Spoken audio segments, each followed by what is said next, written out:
ሰላም ጤና ይስጥልን አድማጭ ተመልካቾቻችን፣ ይህ የአማራ አንድነት ድምፅ ነው። የአማራ አንድነት ድምፅ በየሳምንቱ በተለያዩ አበይት ጉዳዮች ላይ የሚያዘጋጀው ዝግጅቱን ይዞ ይቀርባል። የዛሬው ዝግጅታችን በኢትዮጵያ ኦርቶዶክስ ተዋሕዶ ምዕመናን ጭፍጨፋና የቤተክርስቲያኗ ምላሽ ዙሪያ ያጠነጥናል። እንግዳችን ነዋሪነታቸው በአሜሪካ ያደረጉት ሊቃውንት አባ ወልደተንሳይ ናቸው። አባታችን እንኳን ደህና መጡ። ይፍቱኝ፣ ይባርኩኝ። እግዚአብሔር ሁላችን ይባርከን። እንኳን ሰላም ቆያችሁኝ። እንደምን አለ? እግዚአብሔር ይመስገን። አባታችን በድጋሜ ጊዜዎትን ሰውተው በዝግጅታችን ስለቀረቡ በአድማጮች ስም አመሰግናለሁ። በማስታወቂያው በመንደርደሪያ ላይ እንደጠቀስኩት በኦሮሚያ በተለይ በምዕራብ አርሲ ያልተገታ ሊቆም ያልቻለ በኢትዮጵያ ኦርቶዶክስ ተዋሕዶ ምዕመናን ካህናትና ቤተክርስቲያን ላይ የተደረገ ያለ ጭፍጨፋ አለ። በዚህ ዙሪያ የተሰማሁትን ስሜትና ለምዕመናን በጉዳት ለደረሰባቸው፣ ለተፈናቀሉ፣ ቆስለው በሕክምና ላይ ላሉ ምዕመናን የማጽናኛ ቃሎትን እንዲሰጡ እድል ለመስጠት እንጀምር። አባታችን። እሺ፣ እግዚአብሔር ይስጥልኝ ወንድሜ፣ በጣም አመሰግናለሁኝ። እናንተም ያለኝን የተሰማኝን በቤተ ክርስቲያን ላይ እና በሕዝቦቿ ላይ በአማኙ ላይ በምዕመኑ ላይ የተፈጸመውን ግፍና መከራ የተሰማኝን ሐዘን እንድገልጽ ስለጋበዛችሁ በጣም አድርጌ አመሰግናለሁኝ በመጀመሪያ። ከዛ ውጭ በአሩሲ ሁልጊዜ በክርስቲያኖች ላይ የሚፈጸመው ግፍና መከራ ቅስምን የሚሰብር እንደው መኖርን ሁሉ የሚያስጠላና በጣም አሳዛኝ ነው። እዛ ካሉት ከሚደርሰው በላይ ከሚደርሰው ግፍና መከራ ያልተናነሰ እንደ አጠቃላይ በአማኙ ላይ እንኳን በእኔ በመነኩሴው ላይ ይቅርና በማንኛውም ኦርቶዶክሳውያን ላይ የተዘረጋ ሰይፍ ስለሆነ ይሄ ስሜቱ ቀላል አይደለም። በጣም ነው የሚጎዳውና ይሄ ነው ብዬ አልገልጸውም። ይሄ ክርስቲያኖች እየተሰዉ ያሉበትና ዋጋ እየከፈሉ ያሉበት ዘመን ስለሆነ አሁን ስትመለከተው ያው የአሩሲ ወጣ እንጂ አሁን አማራ ክልልም ላይ በየቀኑ በየቤተ ክርስቲያኑ በየገበያው ላይ በየትምህርት ቤቱ በየሆስፒታሉ ድሮኖች እየተጣሉ በመንግስት ወታደር እየተፈጸመ ያለውን ግፍ፣ መከራ፣ ሰቆቃ ይሄ ነው አይባልም። ያው የአሩሲው ጎልቶ ስለወጣ ነው። የአሩሲው ደግሞ ምንድን ነው? ያው በአሕዛብ መካከል ሆነው ስለተዋጡ እንደ አጠቃላይ ያም አገዛቸው ኦርቶዶክሶችን የማጽዳት ስራ ከአሩሲ ላይ ክርስቲያኖችን የማጽዳት ስራ ነው እየተሰራ ያለው እና ይሄ በጣም የሚያሳዝን ነው። ለምንድን ነው ሀገራችን ኢትዮጵያ ልጆቿን ሙስሊም ክርስቲያን ሳትል ሁሉንም እንኳን ሃይማኖት ያለውና ሃይማኖት የሌለውንም አንድ ላይ ይዛ አቅፋ ደግፋ የኖረች ሀገር ነች። መሪ ነው እንጂ ያጣ ነው አገሪቱ ትበቃን ነበረ። ግን አንድ አድርጎ ይዞን የሚሄድ አንድ አድርጎ አስተሳስሮ የሚሄድና በፍቅር ይዞን የሚወጣ ሰው በዚህ በክፉ ዘመን ስላጣን ይኸው በክርስቲያኖች ላይ እንግዲህ ቤተክርስቲያኒቱ ለብዙ ዘመናት ያህል አገር ጠብቃ ያቆየችና የ3000 ዓመት ታሪክ ያላት ከኢትዮጵያ ቀርቶ በዓለምም ላይ የ3000 ዓመት ታሪክ ያለው ሃይማኖት የለም። ዛሬ 3000 ዓመተኛ በሕገ ኦሪት ስንመራ ሌላው ዓለም ጣዖት ነበር የሚያመልከው። የእኛ ቤተክርስቲያን ግን ከሕገ ኦሪት ጀምራ እስካሁን እስከ ሕገ ወንጌልም አልፎም እስካሁን ድረስ ለ3000 ዓመት ያህል እግዚአብሔርን እያመለከች የምትኖር በዓለም ላይ ብቸኛዋ ነች ማለት ይቻላል። እና ይህችን ቤተክርስቲያን ታሪኳን እንዳልነበረ አድርጎ የማጥፋትና እንደገና የሀገሪቱንም ገጽታ በኢትዮጵያ ምድር ላይ የኦርቶዶክስ ጠረን የሆኑ የኦርቶዶክስ ሽታ የሆኑ ነገሮችን ሁሉ የኦርቶዶክስ መስርታቸዋለች፣ ደክማባቸዋለች በሀገር ውስጥ የሚባሉትን ነገሮች ሁሉ እነዛን የማጥፋት በእምነቱ ላይ የታወጀ አዋጅ ስለሆነ ይሄ በጣም ያሳዝናልም። ከዛ ውጭ ግን ምዕመናኑ ይሄ እንደ አጠቃላይ በእናንተ ብቻ ሳይሆን በመላውም ዓለም በመላው ኢትዮጵያ ላይ የታወጀ በክርስቲያኖች ላይ የታወጀ ጦርነት ስለሆነ ትናንት በትግራይ ላይ እና አክሱም ጽዮን ተደብድበዋል፣ እነ ደብረ ዳሞ ተደብድበዋል፣ ብዙ ካህናት ተገለዋል፣ መነኮሳት ተገለዋል። ዛሬ ደግሞ በአማራ ክልል በየገዳማቱ እንዲያው ለምሳሌ ጎጃም ላይ 600 መነኮሳት ተገለው የለ ደብረ ኤልያስ ቦታ ላይ ስላሴ ገዳም ላይ እኮ ወደ 600 ካህናት አሁን የዛሬ 2 ወር እኮ አማራ ሳይንት አትሮንሰ ማርያም ላይ ወደ 26 ካህናት ተጨፍጭፈዋል እኮ። የቆሎ ትምህርት ደቀ መዛሙርት መምህራኖቻቸው መነኮሳቱም እኮ ተጨፍጭፈዋል። ይሄ እንደ አጠቃላይ በኦርቶዶክሳውያን ላይ የመጣ ስለሆነ ይሄ ለእናንተ የሰማዕትነት ዋጋ ስለሆነ ታገሉ ነው የምለው። በርቱ፣ ጠንክሩ ነው የምለው። ገና መከራው የከፋ ስለሆነ ተደራጅተው ሁሉ ራሳቸው እንዲከላከሉ ነው የምመክረው። እኔ አንደኛ ይሄ ዝም ብለህ ቀኝህን ሲመታ ግራህን ስጥ ብለን የምናስተምርበትና የምንሰብክበት ጊዜ ላይ አይደለም ያለ ነው አሁን። ወይም ስንሞት እንበዛለን ብለን የሞኝ ስብከት የምንሰብክበት ወይም ህዝቡን የምናዘናጋበት ጊዜ ላይ አይደለም ያለ። አስፈላጊውን ነገር ሁሉ አድርገን መታገልና መከላከል። ጥላት ሲመጣብህ ግድ ነው ቁመህ ጠብቀው አንልም። አሁን ሊያጠፋን የተነሳን አካል ቁሞ መጠበቅ ሊባርከን አይደለም እየመጣ ያለው፣ ገሎ ሊሄድ ነው። ከምድረ ገጽ ሊያጠፋን ነው የመጣው። የእምነት ተቋሞቻችን መቃብር ቤት እንኳን እንዳይኖረን፣ የመቃብር ቦታ እንኳን እንዳይኖረን ቤተክርስቲያን ጭምር አቃጥሎብናል። ሀገር አልባ ሊያደርገን የመጣን አካል ቁሞ መጠበቁም ተገቢ አይደለምና ሙሉ በሙሉ ራሳቸውን መከላከል እንዳለባቸው ነውን የምመክረው እና እንደ አጠቃላይ ለሞቱትም ለነፍሳቸውን እንድምር እንጸለያለን። እየጸለይን ነው በየቤተክርስቲያኑ። እንደገና መልሰንም ደግሞ በተሰውም እግዚአብሔር እንዲያጽናናውና በማንኛውም ነገር ደግሞ ከጎናቸው እንደምንሆን ይሄንን ነው። በዚህ ነው ሀሳቤን የምገልጸው። በጣም አመሰግናለሁ አባታችን። እናንተ መሰል የሃይማኖት አባቶቻችን ከእምነታችን ጋር ሀሳቦችን ትምህርቶችን የመዛችሁ የምትሰጡን ቃላት በጣም ያበረታታሉና በዚህ ነው ለዛም ነው በዚህ እንድንጀምር የፈለግኩት።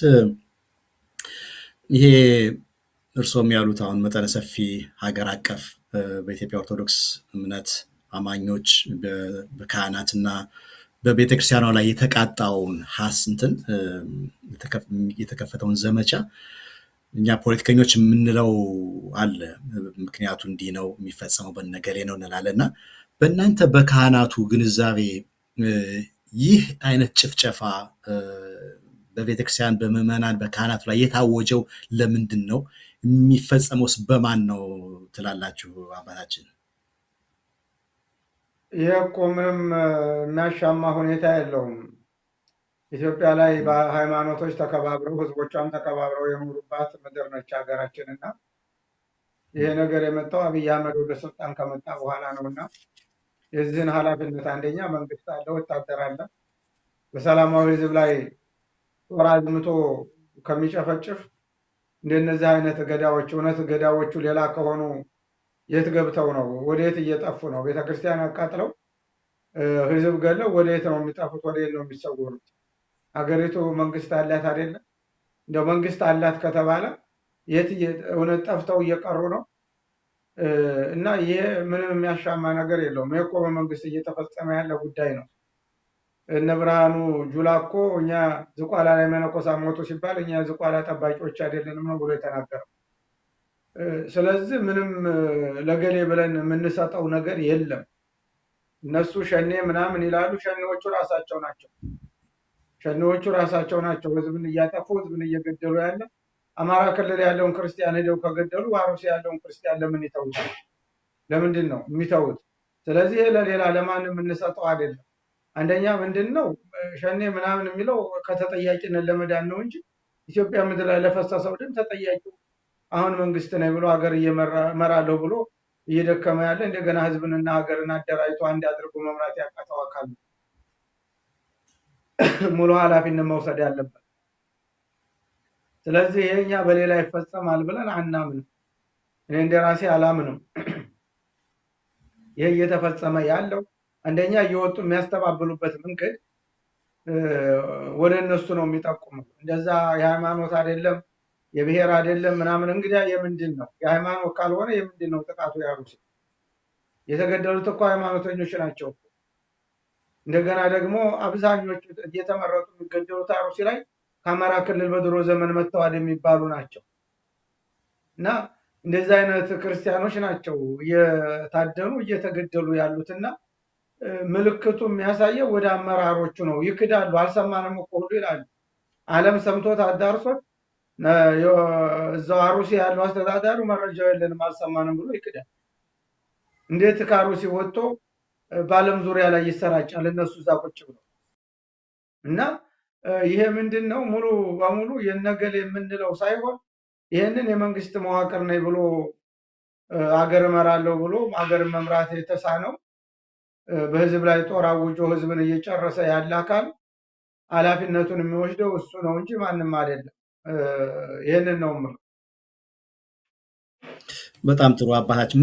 ለምንድን ነው አሁን እንግዲህ የፕሮቴስታንት ወይም ሌሎች አይነት የክርስትና አይነቶች አሉ፣ የእስልምና ሃይማኖት አለ፣ ቅድም እርስዎ እንዳሉት በኢአማኒ የሆኑ የህብረተሰብ ክፍሎች ሁሉ አሉ እና በኢትዮጵያ ኦርቶዶክስ ተዋህዶ ቤተክርስቲያን ላይ የተነጣጠረው ጥቃት ለምንድን ነው ስፔሲፊካሊ በተነጥላ የምትጠቃው ኢትዮጵያ ኦርቶዶክስ ቤተክርስቲያን? የኢትዮጵያ ኦርቶዶክስ ተዋህዶ ቤተክርስቲያን እኮ ሀገር ጠብቃ ያቆየች ነች።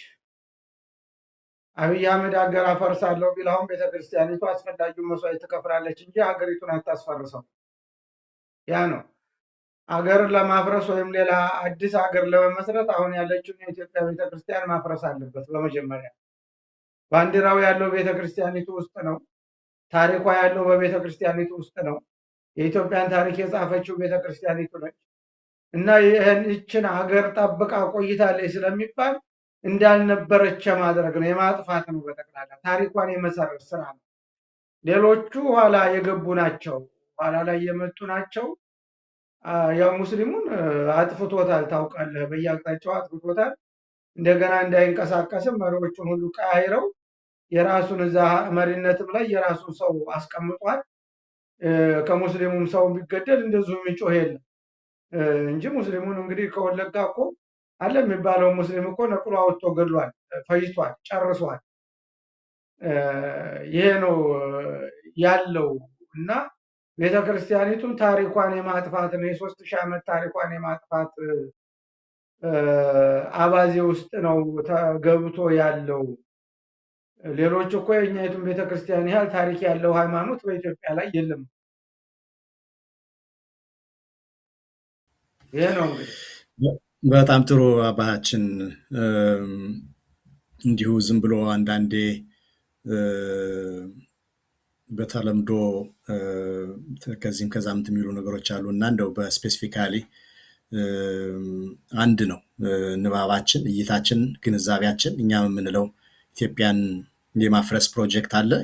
ለዚህ ኢትዮጵያን የማፍረስ ፕሮጀክት እንቅፋት ይሆናሉ ተብለው ምሰሶ ሆነው እጅና ጓንት ነው ይችን ሀገር በማቆምና በመስረት ዙሪያ ከፍተኛ ድርሻ ያላቸው ተብለው የሚታወቁ የአማራው ማህበረሰብ እና የኢትዮጵያ ኦርቶዶክስ ቤተክርስቲያን ለዚህ ፕሮጀክት እንቅፋት ስለሚሆኑ ተለይተው ታርጋ ተነጥረው ጥቃት እንደሚደርስባቸው ነው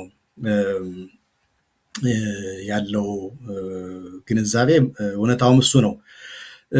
ይሄን መሰል መጠነ ሰፊ ጥቃት በመንግስት መሪነት የሚካሄድ መንግስት በድሮን የሚያጠቃቸው አሁን እንደዚህ እንዳሁኑ አይነት ሁኔታዎችን የሚከደውና ራሱን ከደሙ ነፃ እጁ እንደሌለበት ለመግለጽ የሚሄዱባቸው የፕሮፓጋንዳ መንደፋደፎች አሉ። ግን አብዛኛው ሁኔታ በመንግስትም ቅድም እንዳሉት በጦርነት በስፋት በተከፈተባቸው በትግራይና በአማራ ክልሎች መንግስት በራሱ ድሮኖችን በመጠቀም ከፍተኛ የሆነ ጥቃት ያደርሳል እና ይህ መጠነ ሰፊ ጥቃትን ይህን መጠነ ሰፊ ጥቃት ለመከላከል የኢትዮጵያ ኦርቶዶክስ ቤተክርስቲያን እንደ ተቋም ዝግጁነቷ ምን ያክል ነው? ምዕመናኖቿን አደራጅታ አንቀሳቅሳ ራሷን ለመከላከል ህልውናዋን ለመታደግ የቤተክርስቲያን ተክለ ቁመና ምን ይመስላል አባታችን? አሁን የቤተክርስቲያኒቱ ተክለ ቁመና አላት ለማለት አላት ብሎ ለመናገር አያስችልም። አንደኛ ምንድን ነው ያደረገው? አሁን ቤተ ክህነቱን ተቆጣጥሮታል ሙሉ በሙሉ። ያንን በጠቅላላ መምሪያ ኃላፊዎች አሉ፣ ምኖች አሉ፣ ቦታዎች አሉ። እነሱን ከጠቅላይ ስራ አስኪያጅ ጀምሮ እስከ መምሪያ ኃላፊዎቹ ድረስ አብዛኞቹን ቦታዎች የራሱን ሰዎች ኦሮሞኛ ተናጋሪ ሰዎችን አስቀምጧል። እንደገና ደግሞ ሌሎቹ ቦታዎች ላይ ባንዳ የሆኑ ከአማራም ይሁኑ ከትግራይም ይሁኑ ከሌላውም ብሔር ይሁኑ ባንዳ የሆኑ ይሄንን እንትን የማይቃወሙ ይሄንን ጭፍጨፋ የማይቃወሙ የመንግስት ቤት የተሰጣቸው እንደዛ ያሉ ሰዎች ያንን ቦታ ይዘውታል።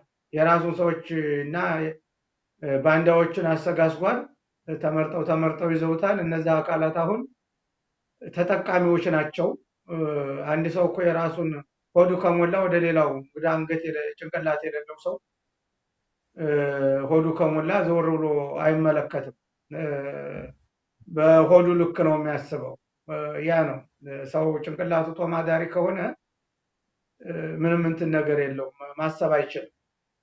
እና ይሄንን ነገር በቃ ይዟል። ቤተክርስቲያኒቱ እንዳትደራጅ፣ ህዝቡ እንዳይደራጅ እንደራጃለን ቢል ራሱ ቤተ ክህነቱ ነው ፖሊስ ጠርቶ የሚበትነው ወይም ያስገድላቸዋል እንጂ ማንም መንቀሳቀስ አይችልም።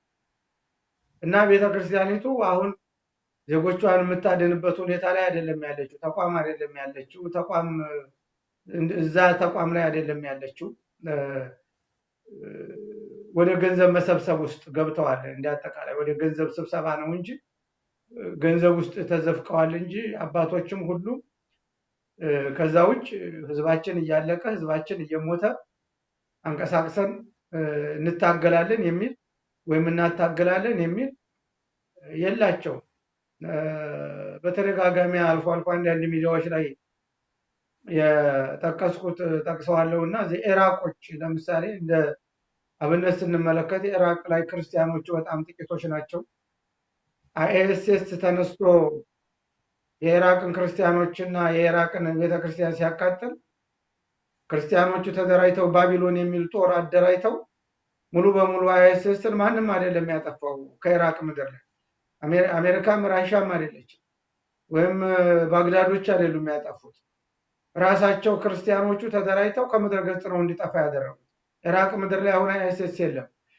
ስለዚህ የኛም አባቶች በህቡ ጦር ማደራጀት ላይሆን ይችላል። ቤተክርስቲያኒቱ ሰፊ ገንዘብ አላት፣ ሰፊ ሀብት አላት። በህቡ ወታደር አደራጅታ ዜጎቿን አደራጅታ የሚያስፈልገውን ነገር ሰርታ ዜጎቿ እንዲከላከሉ ማድረግ ትችል ነበረ። ግን ያንን ማድረግ አልቻለችም። በፍጹም ያንን ማድረግ አልተቻለም።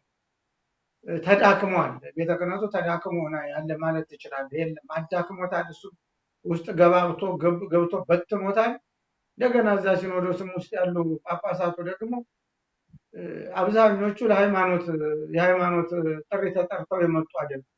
ከተለያየ ቦታ ዝም ብለው ለጥቅም መንኩሰው ለጥቅም መነኮሱ እንደገና መጥተው ወደ ስልጣን አገኙ። በገንዘብ በብሔር ጉቦ በመክፈል እንደዛ አድርገው አብዛኞቹ በገንዘብና በብሔራቸው የተሾሙ ናቸው። እነዚህ አካላት የራሳቸውን ያወጡት ገንዘብ ወደ መሰብሰብ ይገባሉ እንጂም ቤተክርስቲያን ይታደጋሉ ብለው ተስፋ ማድረግ የለብን። ህዝቡ ከዚህ ነገር ነው መውጣት ያለበት።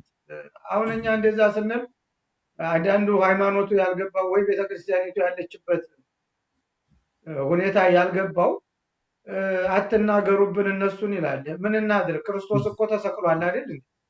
እነሱ እኮ ፍጡሮች ናቸው፣ ግለሰቦች ናቸው።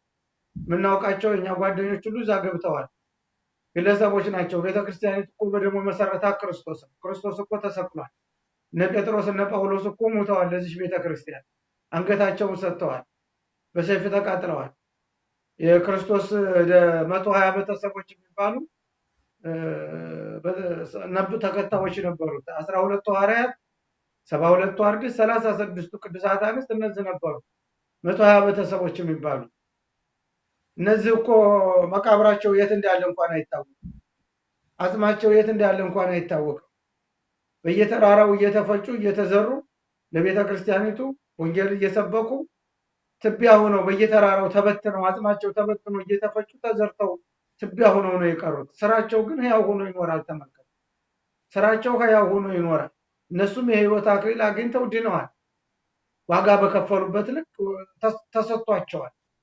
ስለዚህ አትንኩብን የሚሉ ሰዎች ከዚህ ትግል ውስጥ መውጣት አለበት። ካልገባቸው ሃይማኖቱ ካልገባቸው ቤተክርስቲያኒቱ ያለችበት ሁኔታ ካልገባቸው እንደው መተቸቱ ሳይሆን እንደው እንደዚህ አይነት መስማትም የለባቸው ማለትም ሌላ ዓለም ያሉ ሰዎች ናቸው እንደዛ የሚሏት። ቤተክርስቲያኒቱ አሁን መጨረሻው ሰዓት ላይ ነው ያለችው። ተቋሙ አለ ብለህም ተስፋ ማድረግም የለብህም። ወደ መፍረስ ሂዷል፣ ፈርሷል ማለት ትችላለህ። ይሄን አማራ ክልል ላይ 3 ዓመት ክርስቲያን ነው ፐርሰንት የሚያመጣላቸው በመቶ ሺዎች በመቶ ሚሊዮኖች የሚቆጠር ገንዘብ ፐርሰንት ወደ ጠቅላይ ቤተ ክህነት የሚያመጣው አማራ ክልል ነው። ያንን ፐርሰንት እያመጣ ለነሱ በ30 በ40 ሚሊዮን መኪና እየገዙ ፎቅ ሰርተው እየኖሩ በወር 300,000 400,000 ደሞዝ እያገኙ ህዝቡን ካልተከላከሉ ምንድናቸው እነሱዎች? ለ3 ዓመት አማራ ክልል ላይ እኮ ይህን ያህል ጦርነት ሲሄድ በባዶ እግሩ እየሄደ ሀገር ጠብቆ ያቆየ ህዝብ ቁርበት ፍቆ ቀለም በጥብጦ ታሪኩን ድርሳኑን መንፈሳዊ ፍትሐ ብሔሩን ጽፎ ያቆየ ህዝብ በሀገር ላይ እየተፈጀ እየተገደለ እኮ በሲኖዶስ ደረጃ አንድ ቀን በአማራ ላይ እየተካሄደ ያለው ጦርነት ይቁም ብሎ እንኳን መግለጫ ሰጥቶ ያው። ስለዚህ ይህንን አለ ብለህ እንኳን የምትሰጠው አይደለም። ለምንድን ነው ለወገኖቻችን ያልደረሰ? ለእኛ ምንድን ነው የሚያደርግልን? እኔን ስሞት ሊቀብረኝ ነው? ምን ሊያደርግልኝ ነው? ለምትቃጠለው ቤተክርስቲያን ያልሆነ ምንድን ነው የሚሆን? ለማን ነው የሚሆን? ይሄ ነው እኮ ያለው። እና እንደ አጠቃላይ ቤተክርስቲያኒቱ የምትከላከልበት አቅም ላይ አይደለም ያለችው። አዳክመዋታል። እንደው አብይ አህመድ ብቻ ሳይሆን እዛ ውስጡ ያሉ ጳጳሳቱ ናቸው ቤተክርስቲያኒቱን ያዳከሟት ማለት እችላለሁ። አመሰግናለሁ አባታችን። የኢትዮጵያ ኦርቶዶክስ ተዋሕዶ ቤተክርስቲያን እንዳሉት እርስዎ ለ3000 ዘመናት በላይ መዋቅር ዘርግታ በኢትዮጵያ ሕዝብ ላይ በእምነቱ ላይ ብቻ ሳይሆን በሀገረ መንግስቱ ላይ ከፍተኛ አሻራ ያሳረፈች ተቋም ናት። በ17ኛው መቶ ክፍለ ዘመን አፄ ሱስንዮስ የሀገሪቱ ኦፊሴላዊ ሃይማኖት ካቶሊክ ነው ብለው ካቶሊክ እምነትን በሀገሪቱ ላይ ሊጭኑ ሲሉ ምዕመናኖቿን አስተባብራ ተቃውማ የመንግስት ያወጀውን አዋጅ እንዲሰርዝ እና ይህን ያወጁት ሱስንዮስም ወርደው በልጃቸው በፋሲለደስ እንዲተኩ ያደረገች ናት። በኋላም ተመሳሳይ ሆኑ ከተለያየ አቅጣጫ ችግሮች ሲመጡ ስትከላከል የኖረች እና አቡነ ጴጥሮስ ሀገር ናት የኢትዮጵያ ኦርቶዶክስ ቤተክርስቲያን እና አቡነ ጴጥሮስንም ያፈራች ናት። እና እዚህ ላይ ግን እንዴት ልንደርስ ቻልና? ብፁዕ አባታችን የነበረውን የራሷን ቀደምት የነበረውን ፓትሪያርክ ወርዶ በሌላ ፓትሪያርክ እንዲሾሙ ተደርጎ በኋላም 2 ሲኖዶስ ሆኖ በኋላ ፖለቲከኛ ነኝ የሚለው ይሄ እንጭጩ አብይ አህመድ በመሃላቸው ገብቶ አሸማገለ ተብሎ ምናምን አሁንም ልክ እንደ ሀገሪቱ ፖለቲካ የኛ ብሔር በዚህ አንሷል የኛ ብሔር አንሷል የሚል በቅዱስ ሲኖዶስ ውስጥ ያሉ የጳጳሳትን ኮታ አድርገው ታግለው እና አቡነ ሳዊሮስ የቤተክርስቲያን አስተዳደር ይዘው ምናምን አሁን ያለችበት እንደዚህ አይነት ሁኔታ ውስጥ እንዴት ልንገባ ቻልን? አባታችን ምን ላይ ነው ስብራቷ? ምን ላይ ነው ክፍተቱስ? አባታችን ለግንዛቤ ያክል ምዕመናን መፍትሄው ላይም ስንመጣ ችግራችንን ማወቁ ለመፍትሄው ግማሽ መንገድ ነው ይባላል። አባታችን ችግራችን አሁን አይደለም ያው ከደርግ ጀምሮ የመጣ ነው፣ እየተንከባለለ የመጣ ነው። ደርግ አንድ ፓትርያርክ ገሏል። ከዛ እንደገና ደግሞ ኢህአዴግ ደግሞ እንደመጣ አቡነ መርቆሬዎስ እንደዚሁ አባረረ። እንደዛ እያደረገ እየተንከባለለ ሲመጣ ይህ አስተዳደሩ ወደ ምን ገባ? እንዳለ ወደ መበላሸት ገባ። አቅጣጫ የመታት ገንዘብ ወደ መቀበል ቤተክርስቲያን አሁን አዲስ አበባ አንድ ሰው ለመቀጠር 500,000 600,000 ብር ከፍሎ ነው የሚገባው። የሌለው መቀጠር አይችልም፣ ገንዘብ የሌለው እና ዘመድ የሌለው ማለት ነው። ዘመድ ስልህ ዘመድ ጳጳስ የሌለው እና ገንዘብ የሌለው ሰው አዲስ አበባ ቀዳሽ እንኳን ሆኖ በድቁና በቅስና በመርጌትነት መቀጠር አይችልም። እና ያ ነው የሆነው። ወደ ገንዘብ ተገባ፣ ወደ ሙስና ተገባ፣ ሌብነት በጠቅላላ እንዳለ ሌባ ሆነ። እገሌ ገሌ የምትለው አሁንም እንትን የምትለው የለም። እርግጠኛ ሆኜ የምነግርህ እንዲያው አሁን በሰው ይስተካከላል ብለህ የኢትዮጵያ ኦርቶዶክስ ተዋሕዶ ቤተክርስቲያንን ተስፋ እንዳታደርገው። ለምንድን ነው? ሙሉ በሙሉ ያለው ተቋም ተበትኖ በአዲስ መልኩ ካልተደራጀ በስተቀር አሁን ያለውን ቤተ ክህነት ግን አሁን ያለው ሲኖዶስ ክርስቶስ እንኳን ቢመጣ አያስተካክለው፣ ከሌብነት አያወጣውም፣ ከዘረኝነት ከመንደርተኝነት አያወጣውም። በጠቅላላ እንዳለ ጳጳሳቱ መንደርተኞች ነው ሙሉ በሙሉ ማለት ትችላል። እንደገና ሌቦቹ ነዋል። ገንዘብ ላይ ነው እንጂ ትኩረታቸው ከሃይማኖቱ ላይ አይደለም። ሃይማኖቱ ላይ አይደለም እየሰሩ ያሉ እና አሁን ይህንን ጠቅላይ ቤተ ክህነቱንም ብትለው እስከ ወረዳ ቤተ ክህነት እስከ ከአዲስ አበባ ጀምረ እስከ ክፍለ ሀገረ ስብከት ድረስ ክርስቶስ ቢመጣ ማስተካከል አይችልም። እንዲያው ከሲኖዶሱ ጀምሮ ማለት አያስተካክለው እና ይሄ የሆነው ደግሞ ራሳቸው የሲኖዶሱ አባላት ወደ ገንዘብ ገቡ። በቃ ወደ ገንዘብ ገቡ። ሃይማኖቱ ቀረ። እንደ አጠቃላይ የሃይማኖት መቀንጨር የሚባል አለ። የሃይማኖት መቀንጨር ገጠመን ማለት ትችላለህ። ያ ነው የሃይማኖት መቀንጨር። ወደ ቤተ ክህነቱ ውስጥ ገባና ወደ ሲኖዶሱ ውስጥ ገባና ትኩረታቸው ሃይማኖትን ትተው ወደ የት ገቡ? ወደ ገንዘብ ላይ ገቡ። ዝርፊያ፣ ሌብነት ላይ ገቡ። በጠቅላላ ገንዘብ ተቀብለው ክህነት መስጠት፣ ገንዘብ ተቀብለው ሹመት መስጠት፣ ገንዘብ ከፍለው ጳጳስ መሆን። በቃ አሁን በጠቅላላ አዲስ አበባ ያለ መነኩሴ ቤት ያለው ቤቱን እየሸጠ መኪና ያለው መኪና እየሸጠ ግንቦትና ጥቅምት ሲመጣ ለጳጳስ ነው ለጳጳሳቱ ነው የሚሰጠው ገንዘቡ። ለምንድን ነው? ጳጳስ እንደሆነ እያለ ጉቦ እየከፈለ። ለምንድን ነው? ቤት ሽጦ ጉቦ ከፍሎ ለምንድን ነው ጳጳስ ለመሆን የሚፈልገው ብትል እዛ አካባቢ ላይ የወንጀለኞች መጠራቀሚያ ሆነ። በጠቅላላ የወንጀለኞች መጠራቀሚያ፣ የሌቦች መጠራቀሚያ የሆነ ቤተክርስቲያኒቱን የሚዘርፉ ሀገሪቱን የሚዘርፉ ሌቦች እዚያ የሲኖዶስ አባል ሆነው ቆብ ደፍተው እዛ ገቡ። የሚነካቸው የለም። ካህን ሲያፈናቅሉ፣ ቤተክርስቲያን ሲዘርፉ፣ የፈለጉትን ቢያደርጉ የሚናገራቸው የለም በእነሱ ላይ። በሀገር ላይ ታክስ የማይከፍሉ በየትኛውም ዓለም ታክስ የማይከፍል የሃይማኖት አባት የለም። እዛ አሁን አሜሪካ ላይ ስንኖር ከምንሰራት ገንዘብ ላይ ታክስ እንከፍላለን ለሀገሪቱ።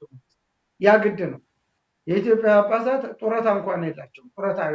ጳጳስ ጡረታ አይወጣም ተብሎ እንግዲህ 400 ሺህ የሚበላል 500 ሺህ የሚበላል አስብ ወር ጡረታ እንኳን እንግዲህ በየክፍለ ሀገሩ ቤቱ መኪናው ሁሉ የተሟላ ነው። የወር ወጫቸው በየሀገረ ስብከታቸው ነው የሚሸፈኑ። ሕክምናቸው በቤተ ክህነቱ ነው። አስብ እና ምንድነው ሁሉም ውጦ ተጣጥሮ እዛ ውስጥ ገብቶ ቤተክርስቲያኒቱን መዝረፍ ማለት ነው። ለተለየ አገልግሎት ሳይሆን ለሌብነት እዛ መግባት ነው። እና ይሄ ነው የሆነው። እንደ አጠቃላይ ከላይ ሲኖዶሱ ተበላሸና ቤተክርስቲያኒቱን ገደላት። አመሰግናለሁ አባታችን። ቅድም መግቢያችን ላይ ግራን ሲመጥ ቀኝህን ሲመጣ ግራን ስተው ወይም ደግሞ ስንሞት እንበዛለን የምንልበት ጊዜ አይደለም ብለዋል እና የኢትዮጵያ ኦርቶዶክስ ተዋሕዶ ቤተክርስቲያን ዶግማው፣ ቀኖናው፣ ትውፊቱ እንደዚያ ምዕመናን እና ቤተክርስቲያን እንዲህ አይነት አደጋ ሲጋለጥባቸው እንዴት ነው ራሳቸውን እንዲከላከሉ ምን ይታዛሉ? ምዕመናን ምን እንዲያደርጉ ነው? ኃላፊነታቸው ምንድን ነው? አባቶች በዚህ ጉዳይ ላይ እንደዚህ አይነት ሁኔታ ውስጥ ሲኖር ምንድን ነው ማድረግ ያለባቸው? አሁን አንዳንዴ ምዕመናን በእንደዚህ አይነት ሁኔታ ውስጥ ግራ መጋባት ቢኖር እንዳሉት የኢትዮጵያ ኦርቶዶክስ ቤተክርስቲያን አስተዳደሩ የቤተክርስቲያን አስተዳደር ትክክለኛ ስራውን እየሰራ ባለመሆኑ ምዕመናንም የእውቀት ውስንነት ይኖራል እና እንደዚህ አይነት ሁኔታ ውስጥ ሲኖር ወደፊትም ይሄ ሁኔታ ያባራል ተብሎ ስለማይታሰብ ምንድን ነው ማድረግ ያለባቸው ምዕመናን? ካህናቶች፣ የንስሐ አባቶቻቸው፣ እግዚአብሔርን ከራሳቸው የሚያስቀድሙ ምዕመናን ይሄንና መሰል ጥቃቶችን ለመከላከል ምን እንዲያደርጉ ነው ቤተክርስቲያን የምታስተምረው? አባታችን ይኸውልህ ቤተክርስቲያኒቱ አሁን አስተምሯን ነው መቀየር ያለባት። እስካሁን የቀየረችው አስተምሮ የላትም። ቀኝህን ሲመታ ግራህን ስጥ የሚለውን ነው እየሰበከች ያለችው። አሁንም ድረስ አንዳንዶች እየወጡ መድረክ ላይ ያን ይላሉ። ያን አስተምሮ ግን መቀየር ግዴታ አለባት። ቤተክርስቲያኒቱ እኮ ኢትዮጵያ ተወረረች ሲባል እኮ ጠላት ሲመጣ የዘመቻ ጽላትም ይባላላት። ያን የዘመቻ ጽላት እያዘች እኮ በመላው ኢትዮጵያ እየሄደች መላው ኢትዮጵያን አስከብራ የኖረች እኮ ነው። ካህናቱ እየተዋጉ ጽላት ይዘው ማለት ነው። ጽላት ይዘው እየተዋጉ እንደው አድዋ ሄደህ እንደው የአድዋን ተራራ አፍ አውጥተህ ተናገር ብትለው የካህናቱን አጽም እነማን ናቸው የሞቱልን ብትለው ይዘረዝራታል። መርጌታውን፣ ሊቃውንቱን፣ ቀሳውስቱን ያንን ነው የሚዘረዝርልህ። እንደው ተራራው አፍ አውጥቶ ቢናገር ማለት ሙተዋል። ጣሊያን እኮ መጥቶ ቤተክርስቲያኒቱን ነው ያጠቃው፣ ካህናቱን ነው የገደሉ። ግራኝ አህመድ መጥቶ ካህናቱን ነው የገደሉ፣ ቤተክርስቲያኒቱን ነው ያጠቃው። ዮዲት ጉዲት ካህናቱን ቤተክርስቲያኒቱን ነው ያጠቃቸው። ስለዚህ አሁን ያ ዘመን አይደለም። ብዙ ሰፊ ወጣት አለ፣ የተጠናከረ ወጣት፣ የተማረ ወጣት አለ። አደራጅቶ እንደመጣበት እንዳመጣጡ የመጣውን ጦርነት እንዳመጣጡ ነው መመለስ ያለበት። አንተ ጫካ የገባ እኮ አለ፣ በሺህ የሚቆጠር እኮ ፋኖ ጋር ጫካ የገባል አይደል? እየታገለ ያለ ቤተክርስቲያኑ ሲቃጠልበት፣ ገዳሙ ሲፈርስበት፣ ትምህርት ቤቱ ሲቃጠል፣ ተማሪዎቹ ሲገደልበት፣ መምህራኑ፣ ቀሳውስቱ፣ መነኮሳቱ እኮ ጫካ ገብተው እየተዋጉ ነው ያለ መሳሪያ ይዘው። ክፉ ዘመን ሲመጣብህ መሳሪያ ይዘህ ራስን ማደን አለብህ ግድ ነው። ያንን ቀኝን ሲመታ ግራህን ስጥ እያልክ ያንን እዛ ላይ ተጨክለው የምትኖርበት ጊዜ አይደለም ነው። ያንን ማሻሻል አለብህ፣ ግዴታ ነው። አስተምሮህን እንደ ዘመኑ ነው መሄድ ያለብህ እንጂ የዛሬ 2000 ዓመት የተነገረን ቃላት እሱን ይዘህ መሄድ የለብህ። ያንን ተሸክመን አንሄድም ማለት ነው። አሻሽለን ግዴታ መሄድ ይኖርብናል እንጂ እስካሁን ያሻሻላቸው የላትም። ግራህን ሲመታ ቀኝን ስጥ እያለች ነው ያለችው። ጳጳሳቱ አሁንም ስንሞት እንበዛለን የሚል መፈክር ነው እንጂ ያላቸው ወታችሁ ታገሉና ራሳችሁን ተከላከሉ ብሎ አይናገሩም። ያ ነው። ኦኬ ቅድም ያው አንድ እንትን ላይ አትገደል ስለ ሃይማኖት ተጋደል የሚል እንትን አንድ መገናኛ ብዙሃን ላይ ተጽፎ እያየው ነበር። ካህናቱ በመላው ዓለም ያሉ በውጭ ዓለም ያሉ የዲያስፖራ ካህናት እየተሰባሰቡ እየመከሩ ነው ያሉት እና ቅድም አንዳንድ ምዕመናን ቤተክርስቲያን አትንኩ የሚል እንትን አላቸው። ቅድም እንዳሉት በተለይ ውጭ ሀገር ያለነውን ውጭ ሀገር ሆናችሁ እንዲህ አድርጉ እንዲህ አታድርጉ ለማለት የሞራል እንትን የላችሁም የሚሉ አንዳንድ ምዕመናን ሲሉ ይሰማል እና መፍትሄው ምንድን ነው? በተለያየ ማህበረሰብ ሀገር ውስጥ ያለው እንግዲህ ቅድም እንዳሉት ገዳማቶቻቸው የአብነት ትምህርት ቤቶቻቸው እየተቃጠሉባቸው የተበተኑ የአብነት ተማሪዎች አሉ፣ ካህናት አሉ፣ ምዕመናን አምልኮ የሚፈጽሙባቸው ቤተክርስቲያኖቻቸው የተቃጠሉባቸው ሁኔታዎች አለና በሀገር ቤት ያለው ምዕመንና ካህን፣ ውጭ ሀገር ያለው ምዕመንና ካህን ምናልባት ኃላፊነታቸው እንደየ ሁኔታው ሊለያይ ስለሚችል ምን መደረግ አለበት? ይሄ ሁኔታ ቅድም እንዳልኩት ያባራል ወይም ይቆማል ተብሎ የሚታሰብ ነገር አለ። በመንግስት ቅድ ወጥቶለት በጀት ተበጅቶለት በመገናኛ ብዙሃን እየታገዘ የሚፈጸም እየተተገበረ ያለ ጸረ ቤተክርስቲያን እና ጸረ ህዝብ ጸረ ኢትዮጵያ ስብስብ ነው ይሄን ሁኔታ እያደረጋለው እና ምንድን ነው መደረግ ያለበት? አባታችን መፍትሄው ትክክል ነው። አንተ እንዳልከው ውጭ ያላችሁ ምናምን ያላችሁ አትናገሩ ምናምን የሚሉ እንትኖች ይኖራሉ። ያ ውጭ ይሁን የትም ዓለም ይሁን ስለ ሃይማኖት ሰዎች ሊነግሩ አይችሉም። አየህ፣ ሰዎች ሊያስቆሙ አይችሉም። ይሄ ለሃይማኖት የምትከፍለው ዋጋ የሚያጸድቅ እንጂ የሚያስኮንን አይደለም። ሃይማኖት ነው። በተለይ የቤተክርስቲያን አባቶች በጎችን ጠብቁ ነው የተባለው። በጎችን፣ ግልገሎችን፣ ጠቦቶችን ጠብቁ ብሎ ነው አደራ የሰጠው ክርስቶስ። ያንን ምዕመናኑ ሲታረዱ ዝም ማለት ከክርስቶስ የተሰጠውን አደራ እንደ መብላት ነው የሚቆጠረው። ከክርስቶስ የተሰጠውን አደራ እንደ መብላት። አሁን እኛ ቤተ ክህነት እንደዛ ዘረቆርጥም የሚባል አለ አይደል?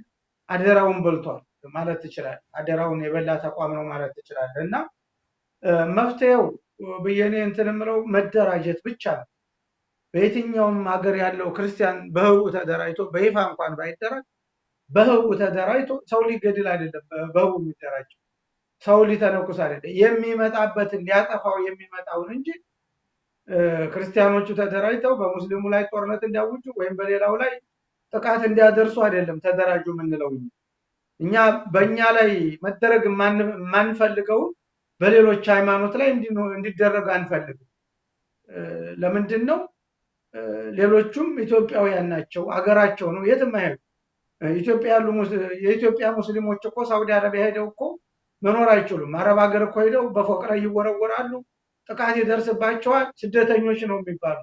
ለምንድን ነው? ኢትዮጵያውያን ስለሆኑ ማለት ነው። ሌላ ሀገር የላቸውም፣ አገራቸው። ስለዚህ ማንኛውም ሰው በሀገሩ ላይ ተከብሮ መኖር አለበት የሚል አቋም ነው ያለ። እንዲያው አፄ ኃይለሥላሴ ያጻፉት ቁርአን አለ። ያ ቁርአኑ ምንድን ነው የሚለው? ከአረበኛ ራሳቸው ናቸው ያስተረጉሙትና ከአረበኛ ወደ አማርኛ ነው የተተረጎመው። በጎን አረበኛ አለ፣ በጎን አማርኛ አለ። እዛ ላይ መግቢያው ላይ ምንድን ነው? አገር የጋራ ነው፣ ሃይማኖት የግል ነው የሚል መፈክር አለ። አገር የጋራ ነው፣ ሃይማኖት የግል ነው። ማንኛውም ሃይማኖተኛ ቢሆን የራሱን ሃይማኖት እንጂ የሰው ሃይማኖት መንካት የለበትም። ለምንድን ነው? ማንም ሃይማኖቱ የግሉ ነው። አገራችን ግን ኢትዮጵያ ግን ለሙስሊሙም ለክርስቲያኑም ለሁሉም እምነት ለሌለውም ለሁሉም አገር ነች ኢትዮጵያ። ሌላ ሀገር የለውም። ሌላ ሄዶ የሚኖርበት ሀገር የለውም። ምድሩ ነች። ስለዚህ የኛ ክርስቲያኑ ተደራጅቶ ሌላውን ዝም ብሎ ሄዶ እንዲተነኩስ ወይም ሌላው በሌላው ላይ ጥቃት እንዲሰነዝር ሳይሆን ሊገለው የመጣውን አካል ራሱን መከላከል አለበት ነው ተደራጅቶ። አብይ አህመድ ስልጣን ላይ እስካለ ድረስ በጣም አደጋ ነው። የከፋ ጊዜ ነው እየመጣ ያለ፣ የጨለመ ጊዜ ነው እየመጣ ያለ። ስለዚህ ሁሉም ሰው ተደራጅቶ ታጥቆ ራሱን መከላከል ነው ያለበት። ማንኛውም ክርስቲያን ራሱን እስካልተከላከለ ድረስ በጣም አደጋ ውስጥ ነው እየገባ ያለው። የከፋ ጊዜ ነው እየመጣ ያለው።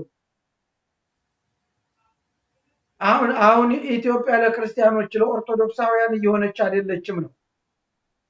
ትናንት የደከሙላትን፣ ትናንት የቆሰሉላትን፣ ትናንት በባዶ እግር እየሄዱ እየዘመቱ ጠብቀው ያቆዩትን ኦርቶዶክሳውያንን እየበላች ነው።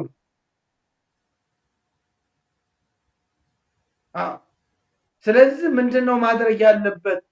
ከመሞት መሰንበት ይላሉ አባቶቻችን። ለመሰንበት ሲባል ላለመሞት ሲባል ተደራጅቶ ግዴታ ራስን መከላከል አለ። ይህን ስንል እንደዛ ታጠቋለን ምናምን አለ መጥቶ ይገልሃል። ቁጭ ካሉ እኛ የተናገርናቸውን ስትመነዝር እሱ መጥቶ ይገልሃል፣ መጥቶ ያጠፋል። እኛ እኮ ራስህን አድን ነው እያልን ያለን።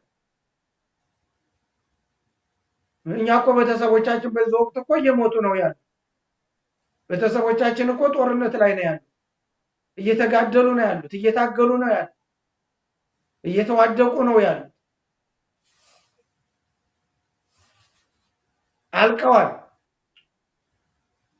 ስለዚህ እንደዛ ተጋደሉ፣ ታገሉ፣ ራሳችሁን አድኑ ነው እያልን ያለን እንጂ እኛም ቤተሰቦች ቁጭ አድርገን ባሩሲ በሌላው ያለውን ኢትዮጵያ አይደለም እየቀሰቀስን ያለ። እኛም ቤተሰቦች እየተዋደቁ ነው ያሉት፣ እየሞቱ ነው፣ እየቆሰሉ ነው ያሉት፣ ለሀገር ዋጋ እየከፈሉ ነው ያሉት። በዚህ ወቅት ቤተሰቦቻችንን ዝም አድርገን አይደለም ወይም ደብቀን አስቀምጠን አይደለም ሌላውን ተደራጅ እያልን ያለ ነው። ዋጋ እየከፈሉ ነው፣ እየሞቱ ነው፣ እየቆሰሉ ነው። ስለዚህ ከዛ ትምህርት ወስዳችሁ ታገሉ ነው እያልን ያለ። ራሳችሁን አድኑ፣ ተከላከሉ፣ ቤተክርስቲያናችሁን ጠብቁ፣ ሃይማኖታችሁን ጠብቁ ነው እያልን ያለ። ነገ የሚመጣው የከፋ ዘመን ነው፣ መጥፎ ጊዜ ነው እየመጣ ያለው ነው እያልን ያለ ነው።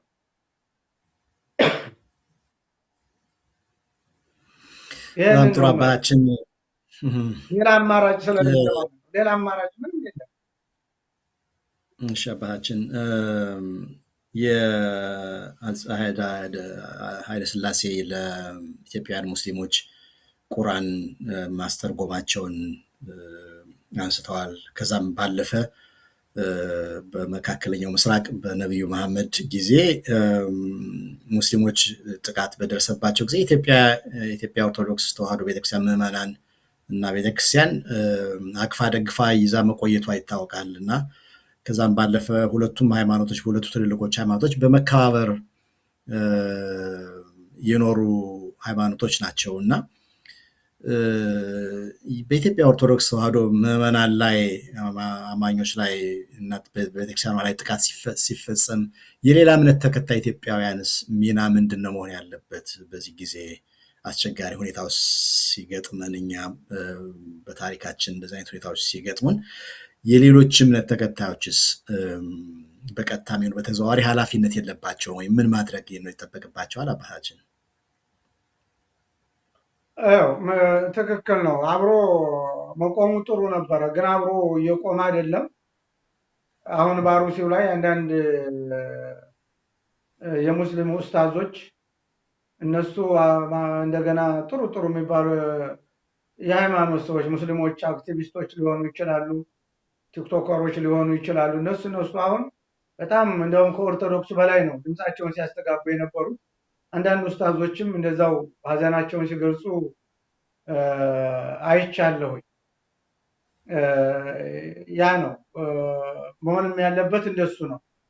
እኛ ኢትዮጵያውያንን ሰዎች ነን፣ የሰው ልጆች ነን፣ የሰው ዘሮች ነን። ከሃይማኖት በላይ እኮ ሰውነት ይቀርማል፣ ሰብአዊነት ይቀርማል አይደል? የትኛውም ዓለም አንተም ያለህበት እኔም ያለሁበት ሀገር ሃይማኖት ምንድን ነው ሳይሆን ችግር ቢደርስብን በሰብአዊነታችን ነው ማንኛውም አካል መኖር የምንችለው ማለት ነው። እንደ ሰብአዊነት መብት ተከብሮ ነው የምትኖረው። እንደ ሰውነት የሰው ልጅ እንደ ቅጠል እየረገፈ የሰው ልጅ እየተጨፈጨፈ የሰው ልጅ እያለቀ በኢትዮጵያ ምድር ላይ ጥንታዊ ህዝብ፣ ታሪካዊ ህዝብ፣ አገር ጠብቆ ያቆየ ህዝብ በኢትዮጵያ ምድር ላይ እያለቀ የሌላው ሃይማኖት ዳር ይዞ መቆሙ በጣም ያሳዝናል እና ሙስሊሞቹ እንትናቸውን ሲገልጹ አይቻለሁ። ሌላው እንደው በዚህ በፕሮቴስታንቱ አካባቢ ያለው በጣም በሚያሳፍር ሁኔታ ላይ ነው ያለው። አሁን ነብይነን እንደዚህ ሆነናል እያለ የሚመጣ በጠቅላላ ቱልቱላ ውሸታም ፓስተር የምትለው ቀጣፊ ነገ የት እንደሚገባ እናያለን። የአብይ አህመድ መንግስት ደግሞ አይቀጥልም። የአፄ ቴዎድሮስ መንግስት አልፏል እኮ የጀግኖቹ ለሀገር ራሳቸውን የሰጡ አፄ ዮሐንስ እኮ አልፈዋል እኮ ለሀገር መተማ ላይ የሞቱ። የአፄ ምኒልክ ሀገር ያስከበረው የአፄ ምኒልክ መንግስት አልፏል። የአፄ ኃይለስላሴ መንግስት አልፏል። ተመልከቱ። ኢትዮጵያን ሁሉ ትልልቅ ነገስታትን፣ ትልልቅ መሪዎችን፣ መንፈሳዊ ሰዎችን እንደነ አብርሃ ወአጽብሃ፣ እንደነ አፄ ካሌብ፣ እንደነ ላሊበላ፣ እንደነ ይምርሃነ ክርስቶስ የመሳሰሉ እንደነ አኩቶ ለአብ የመሳሰሉ መንፈሳዊ እንደነ ዘርዓ ያዕቆብ፣ እንደነ አፄ ዳዊት፣ እነ ፋሲለደስ እነዚህን የመሳሰሉ ትልልቅ መሪዎችን ያሳለፈች ታሪካዊና ጥንታዊ ሀገር ነው። ይሄ መከራ ያልፋል። እርግጠኛ ሆኜ የምናገረው አይቀጥልም። አብይ አህመድም ይወርቃል። ነገ ሲወርቅ መተዛዘቢያ ነው የምንሆነው። የተመረኮዝ ነው። አሁን የፕሮቴስታንቱ ለምርጫው ሁሉ ሲጸልዩ የነበሩ አሉ፣ አይተሃል። አብይ አህመድ ሺህ ዓመት ይገዛል እያሉ የሚጸልዩ አሉ። ይሄ ሁሉ ምንድነው? ነገ ጧት ያፍራሉ። ለሚያልፍ ቀን የማያልፍ ቃል አትናገር ይላሉ አባቶቻችን። ለሚያልፍ ቀን እና አሁን አብዛኛው ፕሮቴስታንት ፓስተር ነን የሚሉት ነብይ ነን የሚሉት ሙሉ በሙሉ አብይ አህመድ ጎን ሆነው አሁን የኦርቶዶክሳውያን እልቂት አቀንቃኞች ናቸው ማለት ትችላል። ነገር ግን የዘሩትን ያጭዳሉ። ህዝቡ ሳይሆን ራሷ ኢትዮጵያ ትበቀላቸዋለች። የሀገር ግፍ ያልታያቸው ሽፍቶች፣ ወሮበሎች ዝም ብለው በሃይማኖት ስም ተደራጅተው ብቻ የሚጨፍሩ ስለሆነ ራሷ ሀገሪቱ ትወቅሳቸዋለች፣ ትጠይቃቸዋለች። አፋውታ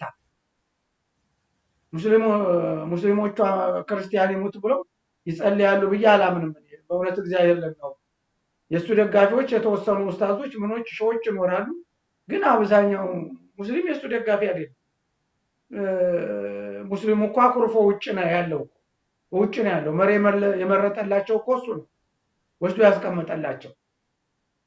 መሪያቸውን አውርዶ መሪ ያስቀመጠላቸው እሱ ነው። ስለዚህ ይደግፋሉ ብዬ አላምንም። እንደገና ከጎናችንም ቆሞ ሀዘናቸውን እየገለጹ ያሉ ወንድሞቻችን አሉ፣ እህቶቻችን አሉ። እናመሰግናለን። ነገም ከነገ ወዲያም ከዛም በኋላ አብረን ያለን አብረን። እኔ ሞጣ መስጊድ ተቃጠለ በተባለ ጊዜ ገንዘብ ሲሰበሰብ እኔም አውጥቻለሁ።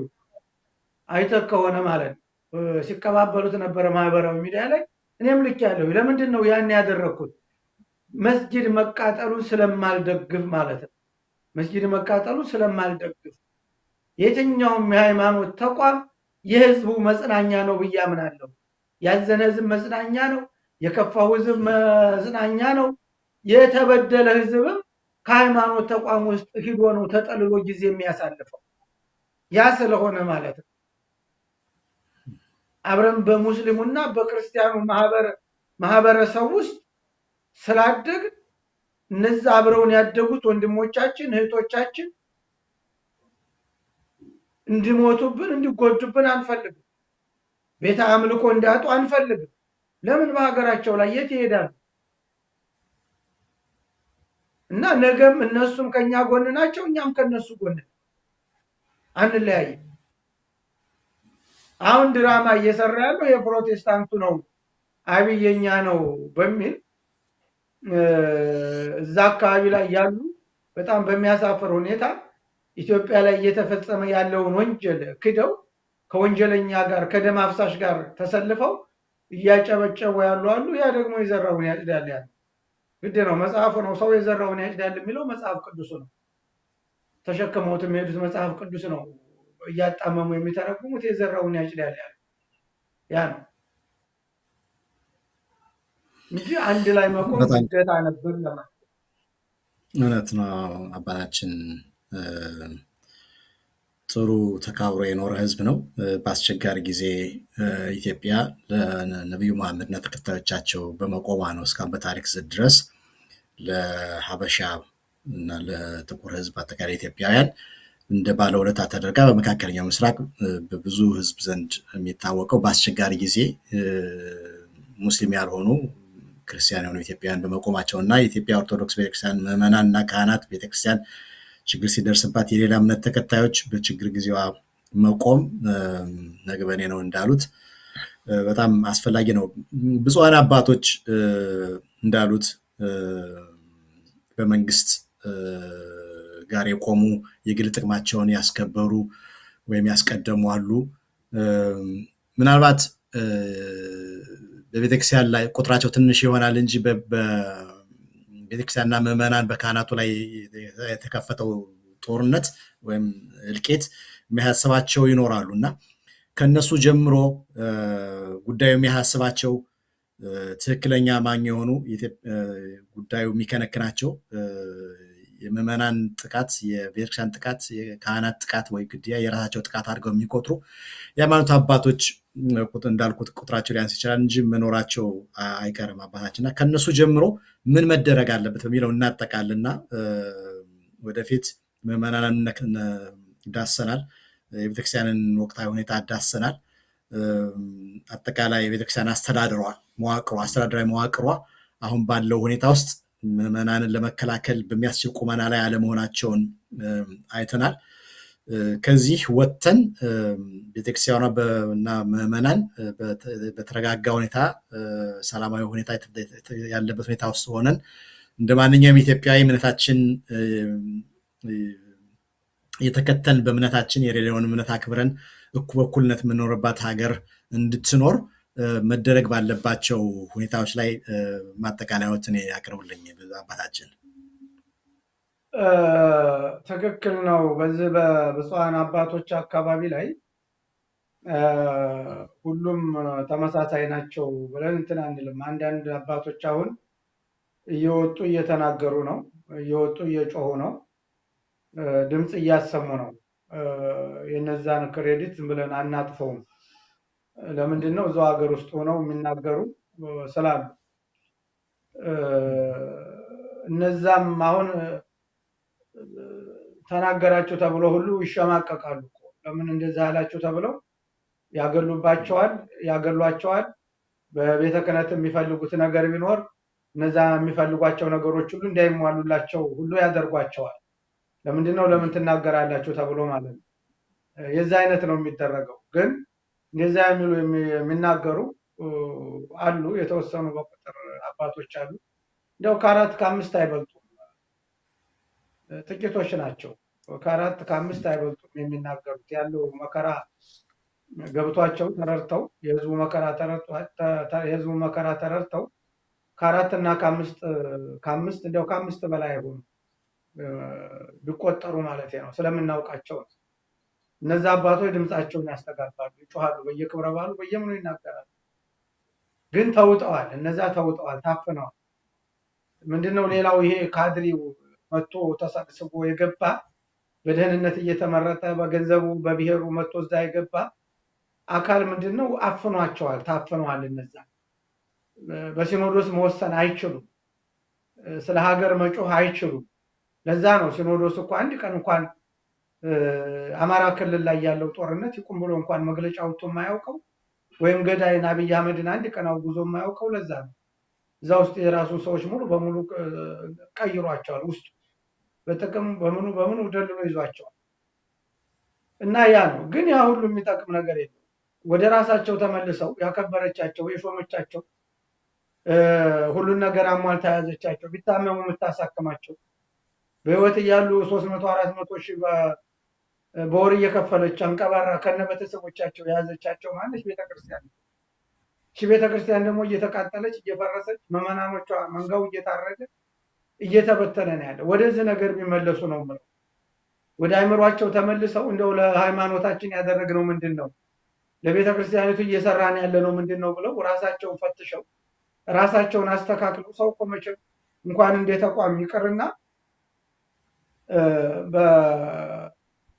በኢህአዴግ ዘመን ይመስለኛል ተሰብስበው ቢሮአቸውን እየዘጉ ተሐድሶ እናድርግ በስብሰናል እያሉ ሚዲያ ላይ እየወጡ ሲናገሩ ሰማ ነበር። የኛም ቤት አሁን የመበስበስ እንትን የገጠመው እንደው ያን እንኳን ባልጠቀመውም ጥሩ ነው። ግን የመበስበስ መንጋው ሲሞት መንጋው ሲታረድ በጎቹ ሲታረዱ ቁሞ መመልከት መቼም አንተ አንድ በግህን መጥቶ ያረባኸውን ያሳደግከውን በግህን ወይም በሬን ወይ ላምህን መጥቶ ቢያርድብህ አንድ ሰው ቁም አትመለከት።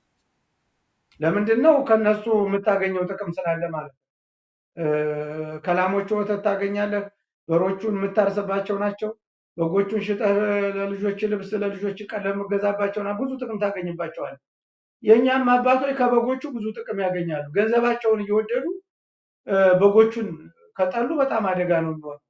የበጎቹን ሀብት እየተጠቀሙ ምዕመናኑ የሰጡትን ሀብት እየተጠቀሙ በምዕመናኑ ገንዘብ እየተዳደሩ ምዕመናኑ ሲታረዱ ግን ውጭ ቁሞ መመልከቱ በእውነቱ ይሄ በጣም እንደው እልም ያለ ክህደት ነው ማለት ይችላል። በጣም ክህደት ነው እና አባቶች ከዛ ሀዚም ሊወጡ አይወጡም። እርግጠኛውን የምናገረው አይወጡም። ግን እንደው መልእክት ስላልከው ብቻ ቢወጡ ለማለት ነው እንጂ አይሰሙም። እነሱ ዘግተዋል፣ አጠቃላይ ዘግተዋል። ሀብት ማማ ላይ ነው ያሉት። በሆነ ዓለም ውስጥ ሌላ ፕላኔት ውስጥ ነው ያሉ ማለት ይችላል። እነዚህ ሰዎች ነበሩ ድሮ ብለህ እንትን እስከምትል ለምንድን ነው እንደ ሰው ማሰብ ስላቆሙ ማለት ነው። እንደ ሰው ማሰብ አቁመዋልና እንደው ቢመለሱ እንደው እግዚአብሔር ልቦናቸው የሚሰጣቸው መጸለይና እንደ ቤተ ክርስቲያኒቱ አምላክ ክርስቶስ ሊያስተካክላቸው የሚል ነው ያለኝ እንትን እንጂ ይመለሳሉ ብዬ የኔን ምክር ሰምተው ይመለሳሉ ብዬም መልእክት አላስተላልፍላቸው። ለምንድን ነው ቢሰሙ ኖሮ እኔ ከዛሬ 9 ዓመት በፊት 10ኛ ዓመቴን እየያዝኩ ነው ከሀገር ተሰድጄ ከወጣሁኝ። እኛው ሁሉ እነሱ ናቸው እኮ ያፈናቀሉ አሳደው። እኔ እኮ የላሊበላ አስተዳዳሪ ነበርኩ። 1500 ካህን ስመራ የነበረ ሰው የዓለም ቅርስ የሆነ እሱን ስመራ የነበርኩ። በአማራ ሳይንት እነ ተድባ ማርያም በአዲስ አበባ እነ እንጦጦ ማርያም መርቻለሁ። ከላሊበላ ነው አፈናቅለው አሳደው ከሀገሬ እንዲወጣ ያደረጉ። በእነሱ ግፍ ነው ሀገሬን ለቅቄ የተሰደድኩ እንጂ ውሻ እየበላኝ ውሻ ጋር ታግዬ ለቤተ ክርስቲያን ደክሜ ተምሬ ሀገሬን ለቅቄ መውጣት አልፈልግም። እዛ ሀገር ሆነን የተማርነውን ከማጥፋት ውጭ የምናገኘው እንትን የለም። መነኩሴ ነኝ። ሀገሬ ሄጄ ባስተምር ይሻላል እንጂ ሀገሬ እየኖርኩ ባስተምር ይሻላል። ለመሄድ ሁሉ ደክሜ ነበር። በራቸውን ስለቆለፉት ነው። ሰው ሀገር ሆነን ለየሞተም ላሉ እየጮህን ያለ ነው። እዚህም እየጮህን ያለ። ስለዚህ የሚሰሙ አይደሉም። እንደ አጠቃላይ የሚሰሙ አይደሉም እና ቢስተካከሉ አቅጣጫዎችን ጠቁመናቸው ነበር። ከዛሬ 8 ዓመት ጀምሮ ማለት ከዛሬ 9 ዓመት ጀምሮ ጮሆናል። ታው ጊዜው እየከፋ ነው። ወደፊት መጪው ጊዜ ጥሩ አይደለም። አባቶች ተስተካከሉ እያለ ጮሆን ነበር። አሁን ይኸው የከፋ ዘመን መጣ። አሁንም ህዝቡን እየበላ ነው። ነገ ደግሞ እነሱ ቁም አይጠብቃቸው። እርግጠኛውን የምነግር ወጣቱ ጎትቶ ያወጣቸዋል። አሁን ያሉባት ቤተክርስቲያን የሰበሰቡትን ገንዘብ እንኳን የማይበሉበት ሁኔታ ይፈጠራል። ነገ ከነገ በኋላ ወጣቱ ተደራጅቷል። ጫካ ገብቶ እየተዋጋ ነው ያለ። ካህናቱ በሺ የሚቆጠር ካህናት ጫካ ገብቶ እየተዋጋ ነው። ያ ካህን ቆሞ አይጠብቃቸውም ነገር። አብዛኛው እነሱ ያባረሩት እነሱ ያሳደዱት ጦማ ዳሪ ያደረጉት ነው። ቤቱ ንብረቱ ሲቃጠልበት ቁመው የተመለከቱት ነው። ነገ ያንን ያ ካህን ቆሞ እነሱን እዛ አይጠብቃቸው እርግጠኛውን የምነግር።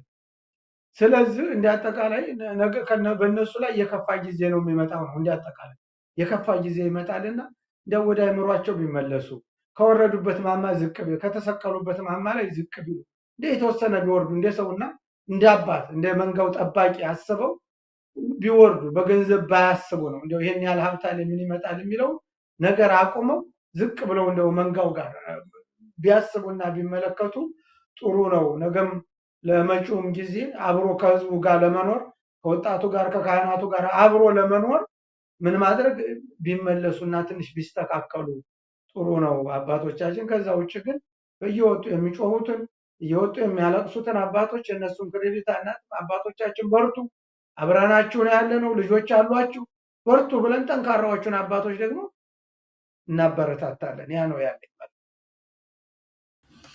በጣም አመሰግናለሁ አባታችን።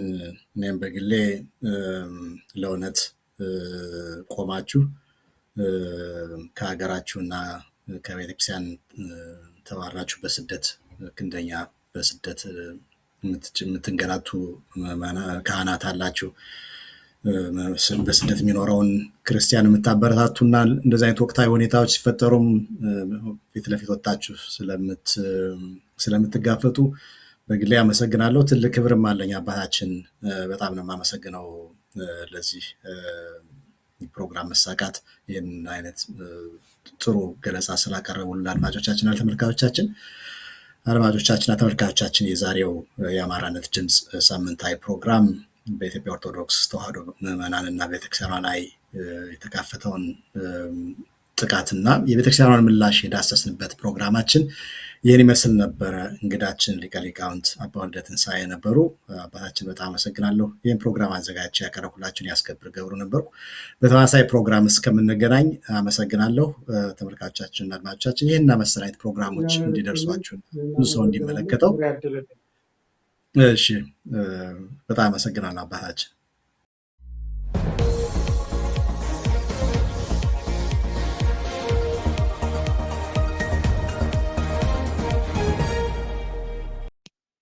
ሰላም ጤና ይስጥልን አድማጭ ተመልካቾቻችን፣ የዕለቱን አበይት ዜናዎችና ወቅታዊ መረጃዎችን ይዘንላችሁ ቀርበናል።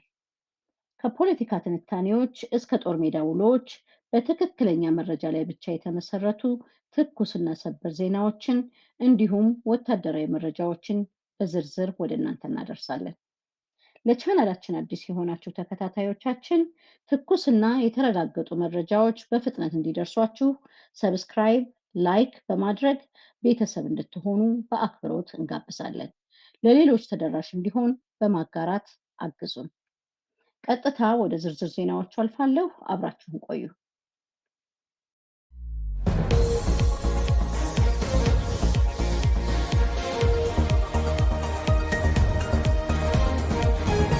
ታሪካዊ ሰበር ዜና። ኢትዮጵያዊው ንጉሥ ዳግማዊ ምኒልክና ባለቤታቸው እቴጌ ጣይቱ ብጡል በአመራር ሰጭነት አገራቸውን ከቅኝ ገዢ ተቀራማቾች አስጥለዋል። ሴኔተር ቤንጃሚን ሳንቼዝ። የአሜሪካዋ ፔንሲልቬኒያ ግዛት ምክር ቤት ለአድዋ ድል መታሰቢያ ቀን ሰየመ። ቅዳሜ ሰኔ 6 ቀን 2018 ዓ.ም። የአሜሪካዋ ፔንሲልቬኒያ ግዛት ምክር ቤት አባላት የታሪካዊውን የአድዋ ድል መታሰቢያ ቀን በግዛቲቱ በይፋ እንዲከበር የሚደነግግ የውሳኔ ሀሳብ ወይም ሬዞሉሽን በሙሉ ድምፅ አጽድቀዋል። የቢቢሲ አማርኛ ዘገባ እንደሚያመለክተው ፔንሲልቬኒያ ግዛት የሕዝብ ተወካዮች ምክር ቤት ባሳለፈው በዚሁ ታሪካዊ ውሳኔ መሰረት ማርች 2 ቀን ወይም የካቲት 23 በአሜሪካዋ ፔንሲልቬኒያ ግዛት ውስጥ የአድዋ ድል መታሰቢያ ቀን ሆኖ እንዲከበር በይፋ ተሰይሟል። ውሳኔው የቀረበው በፔንሲልቬኒያ ምክር ቤት አባላት ሲሆን የአድዋ ድል 130ኛ ዓመት መታሰቢያን ታሳቢ በማድረግ የቀረበ እና የጸደቀ ታሪካዊ ሰነድ ነው። በምክር ቤቱ የጸደቀው ይኸው የውሳኔ ሰነድ የታላቁን የአድዋ ድል ታሪካዊ አመጣጥና በወቅቱ የነበረውን አመራር በሰፊው ያወሳል። የፔንሲልቬኒያ ግዛት ሴኔተር ቤንጃሚን ሳንቼዝ የውሳኔ ሀሳቡን አስመልክተው በሰጡት ምስክርነት ኢትዮጵያዊው ንጉስ ዳግማዊ ምኒልክና ባለቤታቸው እቴጌ ጣይቱ ብጡል በአመራር ሰጭነት አገራቸውን ከቅኝ ገዢ ተቀራማቾች አስጥለዋል በማለት የነገስታቱን የታሪክ አሰሪነትና የላቀ ሚና አጉልተው አሳይተዋል። ምክር ቤቱ ባሳለፈው ውሳኔ ድሉ የቅኝ ግዛትን ስርዓትና አውሮፓውያን በአፍሪካ ላይ የነበራቸውን የበላይነት በተግባር የሰበረ ለአፍሪካውያንና ለመላው ጥቁር ህዝቦች የነፃነት፣ የሉዓላዊነት፣ የክብር ተምሳሌት መሆኑን በይፋ እውቅና ሰጥቶታል። በተጨማሪም የፔንሲልቬኒያ ግዛት ምክር ቤት በውሳኔው ላይ በግዛቲቱ የሚኖሩ በርካታ ቁጥር ያላቸው የኢትዮጵያ ተወላጆችና ዲያስፖራ አባላት ለፔንሲልቬኒያ ክልል ማህበራዊ፣ ኢኮኖሚያዊ፣ ባህላዊ እድገት እያበረከቱት ያለውን ከፍተኛ አስተዋጽኦ አጉልቶ አሳይቷል። ይህ እውቅና በግዛቲቱ የሚኖረውን የኢትዮጵያውያን ማህበረሰብ ክብርና ማንነት ይበልጥ የሚያጠናክር መሆኑ ተገልጿል። ይህ ውሳኔ በታሪክ ለመጀመሪያ ጊዜ አንድ የአሜሪካ ግዛት ምክር ቤት ታላቁን የአፍሪካውያን የነፃነት ድል በይፋ እውቅና የሰጠበትና በህግ ደረጃ ያጸደቀበት ታሪካዊ አጋጣሚ ሆኖ ተመዝግቧል። ለዛሬ ያዘጋጀንላችሁ አበይት ዜናዎችና ወቅታዊ መረጃዎች እነዚህን ይመስሉ ነበር። እስከ ዝግጅታችን ፍጻሜ ድረስ አብራችሁን ስለቆያችሁ ከልብ እናመሰግናለን። መረጃዎቹ ተደራሽነታቸው እንዲሰፋ ቪዲዮውን ላይክ እንዲሁም ለሌሎች እንዲደርስ ሼር በማድረግ አግዙን። እስካሁን ሰብስክራይብ ያላደረጋችሁም የቻናላችን ቤተሰብ እንድትሆኑ በድጋሚ እናስታውሳለን። በሌሎች ወቅታዊና የተረጋገጡ መረጃዎች በቀጣይ ዝግጅታችን እስከምንገናኝ ድረስ ቸርን ሰንብቱ።